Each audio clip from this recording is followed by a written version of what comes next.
In today's video, I'm going to be carrying out a service on the Smart. This is an MOT certificate, and I'm very pleased to say that it has passed. But the service indicator is showing, in fact, it's saying that it's 174 days overdue, so that's what we're going to put right today.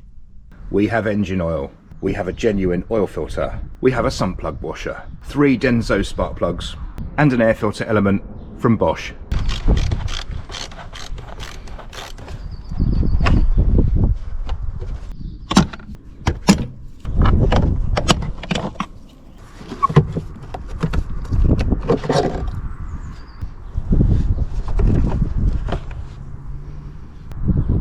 Not too bad.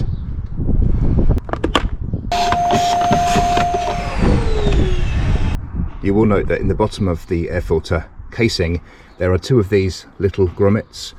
They're actually a one-way valve to let water out. This left one wasn't in properly, so I've just refitted it correctly.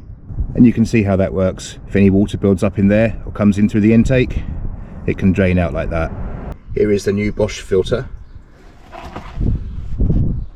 Hard to see the part numbers because somebody's written on it there, but I think this is the reference.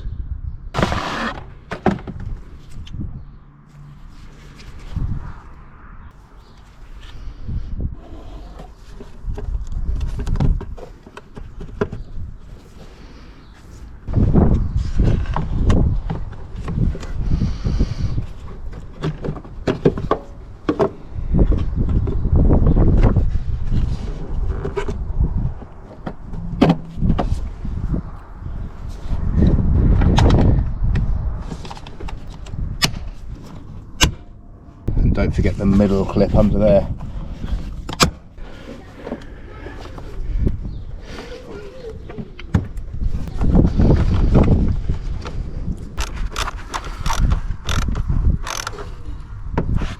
We now move on to the spark plugs, and there's 1 coil pack per cylinder.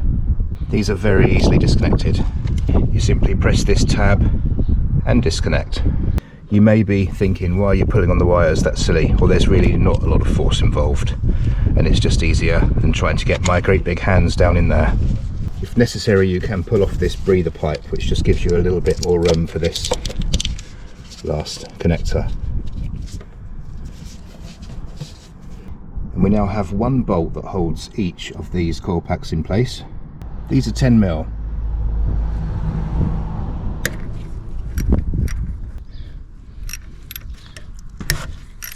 I need to be careful not to drop these down into the engine bay. You can use a magnet if necessary. So you've got 3 of those, and then these coil packs just pull out like that.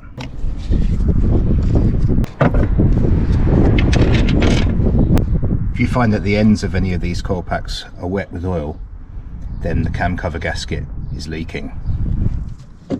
Fortunately, these are dry. Here are the spark plugs, and there you can see the part number. I use Denso in these cars because I find that they run well on them, and we need a 16mm deep socket designed for removing spark plugs.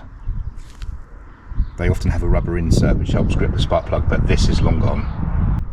Using a suitable extension, we can drop these down into the spark plug recesses and go about removing them, and then loosen by hand. Now that's fully undone, and because this has lost its grippy insert thing, I just use a magnet to retrieve the plug like that, and there it is. Another Denso, and exactly the same plugs. Looking at old versus new, you can really see the difference in the gap, and you can see just how worn the electrodes are. What a difference.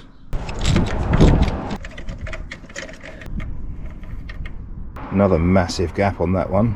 I wonder if these have been in since new. Just a quick old versus new there.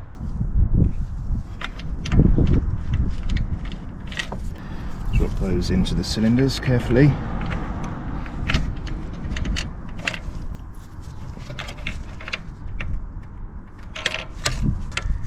Retighten each one, hand tight. This isn't making very good TV, is it? Just my hand, my arm. Those are all hand tight now. I can just nip those up, then torque them to the correct setting. These are torqued to just 18 Newton meters.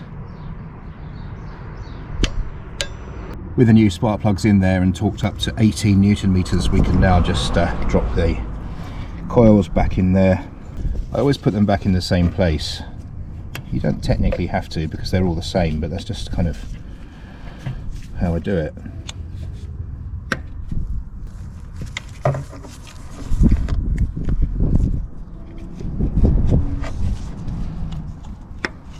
And now we just retighten these. Now these do not have to be mega tight. I think they're meant to be 10 Newton meters. I kind of know how that feels. Just nip them up. Reconnect the connectors to the coil packs.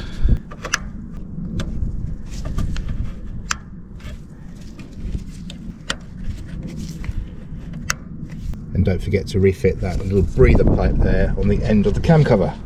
This whole engine bay is actually quite grubby and dusty, and these cars often go that way. I also need to reattach this soundproofing up here, which you can use sticky pads for, but I can't do it today because it's a damp day and this just feels damp. When my glove was off I felt it and it's just not dry, so that's for another day. But at some point I will clean this all properly because it is a bit dusty and nasty. It's now time to get this back together, take it for a really good drive, get everything hot, ready for the oil change. I didn't want to do that before because I wanted to be able to work on it and not burn myself doing these plugs.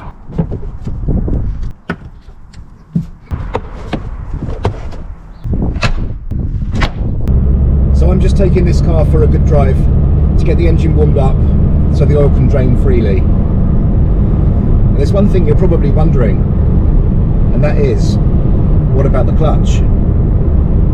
Well, I've done nearly 200 miles since the MOT, and the really weird thing is, there is no problem with the clutch. In fact, I'd say this is probably one of the nicest Smarts I've driven in terms of the gear change. I've driven it in dry conditions, I've driven it in rain, through big puddles, and at no point do I have any problems with the gear change. Now, I was under the impression that this car would throw itself into neutral if you allowed it to change down by itself, because remember, this is a soft tip, not a soft touch, so you do have to change gear yourself. It's a semi-automatic. But I've even let it change all the way down, back down into first when I come to a stop, and it's not once caused a problem. So I don't know whether this was a battery voltage issue, as the battery was completely dead for quite a long time when I first got the car, or whether this is coincidence, or whether it's yet to do this to me, probably on a rainy day when I least expect it or need it. But if it's working well, I'm happy with it, so I'll just keep driving it.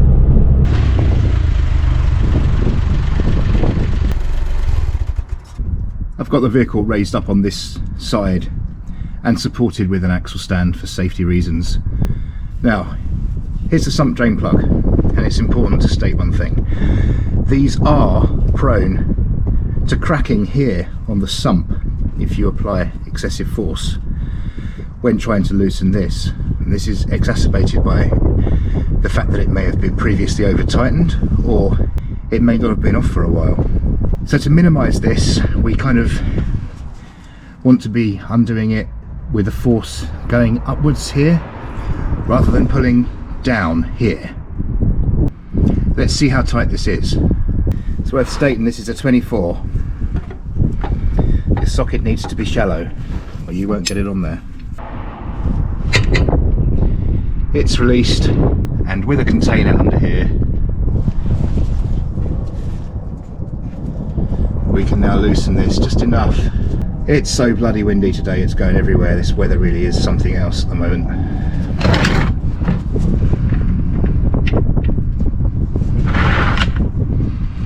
Never move to Britain if you like good weather. This is just ridiculous. God, I hate this country sometimes. Right, I think we need a stronger flow, so let's just initiate that. Right, there we go. We've got a stronger flow now. That's less likely to be corrupted by the weather. I've now fully withdrawn the sump drain plug, and it's good to see that this little gauze here, this little pickup gauze, is nice and clear. Nevertheless, I will clean it with some brake cleaner.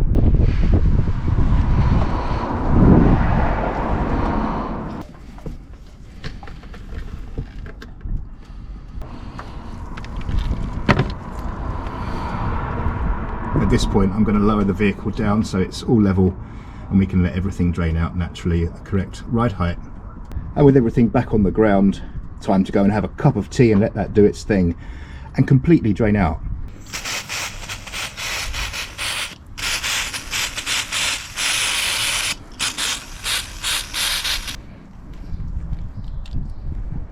Here is the genuine oil filter. Little smear of fresh oil on the rubber seal.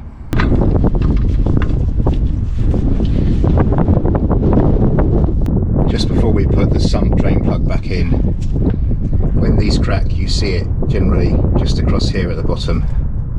This one has survived.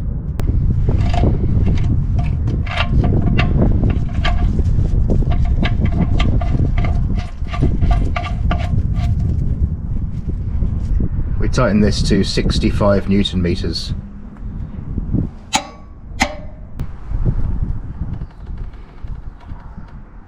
We now refill. The official capacity is 3.4 litres.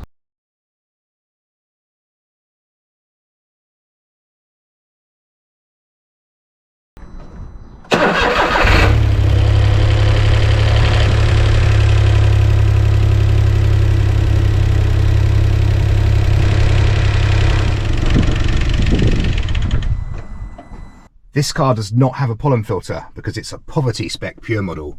There's no air conditioning. But if it had a pollen filter, it would be up under there. There's a video on this. I'll leave a link to it at the end, and it'll also be in the video description. Likewise for the service indicator reset procedure. I've already made a video on that. Petrol 451 models do not have a fuel filter like the 450s did, so that's one less thing to worry about. Well, that's it for today's video. The wind out there is absolutely wild and it's blown the oil everywhere, tools, cloth, tissue, everything. It's been chaos and an awful day to be doing this, but at least I managed to get it finished before the rains arrive, because it's going to be terrible fairly soon. I'll see you again in another video very soon.